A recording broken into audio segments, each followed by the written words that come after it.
Et salut à tous, et nous voilà pour une autre entrevue avec toujours des gens qui viennent dévoiler des fusées. Ils viennent ici au Cosmodome pour, c'est le bon endroit, vous me direz là, pour dévoiler des fusées. Donc deux invités là maintenant, je m'accroche deux à la place d'un, ça va pas être évident là. Surtout je les sens un peu fous, donc on va voir comment ça s'arrange. Non, je rigole, ça c'était une blague. C'est une blague, désolé.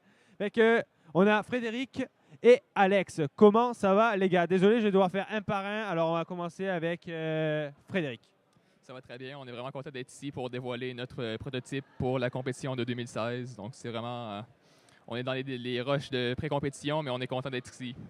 Parfait, excellent. Donc, pour Frédéric. Et puis, pour Alex, comment ça va? Ça va très bien, merci. Moi, c'est ma première année dans le groupe, donc je suis vraiment heureux d'être ici, de voir plein de fusées comme ça. C'est un événement magnifique.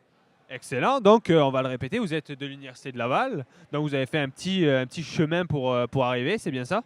Oui, exact. On vient de Québec, donc on fait de la route, mais pour ce domaine-là, c'est super le fun. On aime l'aérospatiale, donc Excellent. Fait que vous venez, vous allez nous dire maintenant quelle place vous occupez dans le club. Alors, fait que Frédéric, on y va. Moi, en fait, je suis directeur technique depuis la renaissance du groupe en 2016. Donc, j'étais un des membres qui a contribué à redémarrer le groupe à l'Université Laval en 2012. Parfait, excellent. Puis, Alex, à ton tour. en fait, moi, je suis directeur technique adjoint. C'est moi qui vais prendre sa place lorsqu'il va quitter l'université, donc on travaille ensemble.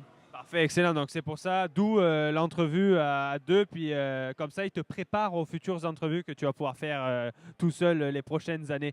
Et que donc, vous compétitionnez dans cette catégorie, dans le lancement de fusée, depuis votre club, hein, j'entends. Je parle au sein pour votre club entièrement. Depuis combien d'années maintenant? Je ne sais pas qui. Tu réponds. En fait, c'est notre troisième participation à la compétition en Utah. On a redémarré le groupe à l'année 2012, mais le temps de reformer le groupe, l'équipe au complet, d'avoir le temps de faire un prototype. On a participé pour la première fois en 2014, donc c'est notre troisième participation, toujours dans la catégorie de base, donc pour une altitude de 10 000 pieds. Parfait, excellent. Et donc, ça veut dire que pour votre troisième participation, maintenant, je vais vous demander quels sont vos résultats depuis ces 3 années. Est-ce que Alex, Frédéric? Allez. Ouais, la première année, en fait, on a eu plusieurs problèmes techniques. C'est la première fusée qu'on fabriquait, donc le vol s'est mal déroulé. Mais malgré tout, on a appris plusieurs choses sur l'aérospatiale et ce domaine-là. Et l'année précédente, notre vol a très bien fonctionné. On a pu récupérer la fusée en un seul morceau. Donc, nous sommes vraiment heureux de ce résultat. Excellent. Donc, c'est ça. Donc, pour vous, ça a été votre côté positif la deuxième année d'apprendre un petit peu de vos erreurs de la première année, on va dire. Donc, c'était plutôt positif pour vous. Quel est votre objectif pour ce lancement de fusée de cette année-là pour la prochaine compétition? En fait, c'est de se classer le mieux possible dans l'ensemble d'équipes qui participent, mais aussi d'apprendre le plus possible dans le domaine de l'aérospatiale, tant des autres équipes que des spécialistes de l'aérospatiale qui sont membres des jurys de la compétition et aussi des commanditaires externes, puis aussi de former la nouvelle génération du groupe de l'aérospatiale de l'Université Laval, puisqu'on est dans une année de transition que beaucoup de membres graduent, donc c'est vraiment une année charnière qui est très critique pour le groupe, donc on veut vraiment amener nos nouveaux membres à en apprendre davantage sur l'aérospatiale et perfectionner nos connaissances le plus possible. Fait que ça, c'est super bonne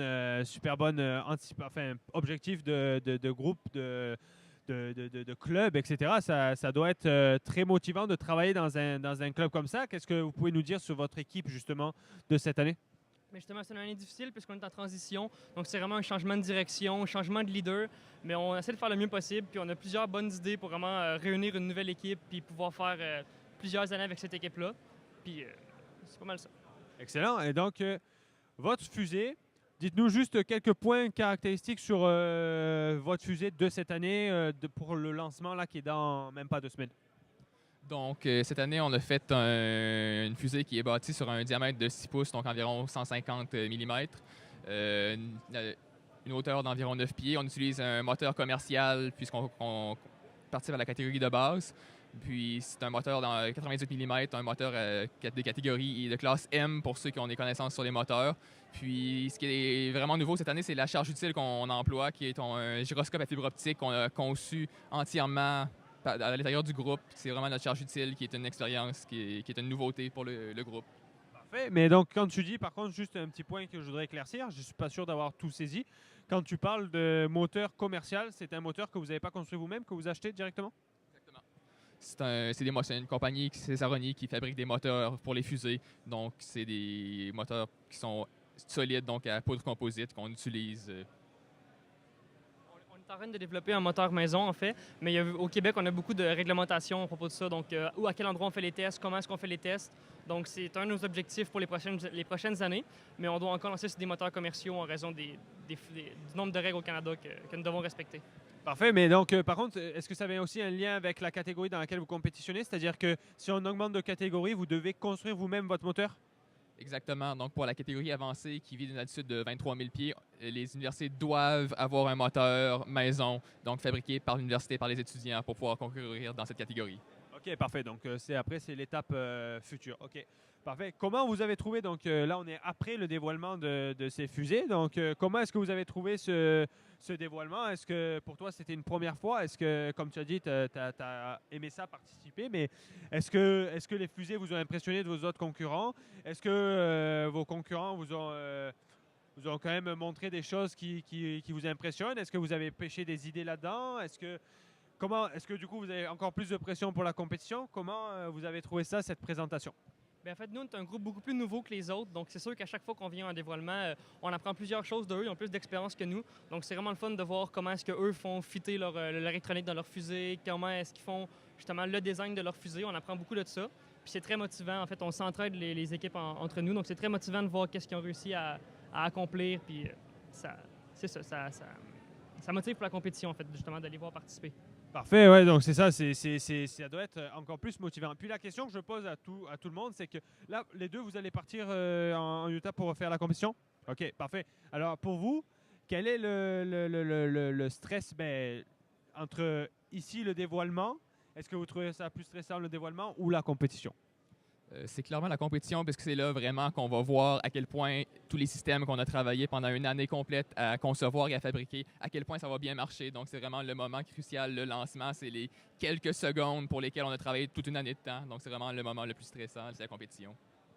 Pareil, c'est la compétition. Un des points de l'aérospatiale, c'est que c'est difficile de faire beaucoup de tests et on ne peut pas tout tester parce que pour tout tester, il faut lancer la fusée. Donc, c'est l'objectif qu'on va atteindre. Donc, on arrive là-bas, puis la fusée, la nôtre, on n'a jamais volé. On a fait des tests de déploiement, on s'est assuré que chacun des systèmes fonctionne, mais le tout n'a jamais volé en un seul morceau. Donc, c'est là qu'on fait le test et qu'on voit si on a réussi notre mission. Parfait, excellent. Donc, on vous souhaite bonne chance pour votre future compétition. Comme on a posé la question à tout le monde, est-ce qu'on peut peut-être vous trouver sur une page Facebook ou sur Internet pour essentiellement peut-être des recrutements ou même juste pour connaître vos informations puis connaître votre compétition, comment ça s'est passé? Est-ce que vous avez une page Notre page Facebook, justement, Groupe Aérospatial de l'Université Laval. On va publier des mises à jour durant la compétition, aussi des photos, qu'est-ce qui se passe, où on est rendu, comment ça va, et toujours des nouvelles sur les équipes, sur nos partenaires. Donc, il faut aller aimer notre page Facebook. C'est là qu'on va voir le plus de nouvelles. Parfait. Donc, merci beaucoup pour l'entrevue. Donc, on peut la retrouver toujours sur Radio Piranha TV, comme les autres entrevues des autres équipes. Et puis, on vous souhaite bonne chance pour la compétition. Donc, merci beaucoup à vous deux pour avoir participé à cette entrevue. Puis, on espère le meilleur pour vous. Bye. À plus tard sur Radio Piranha TV.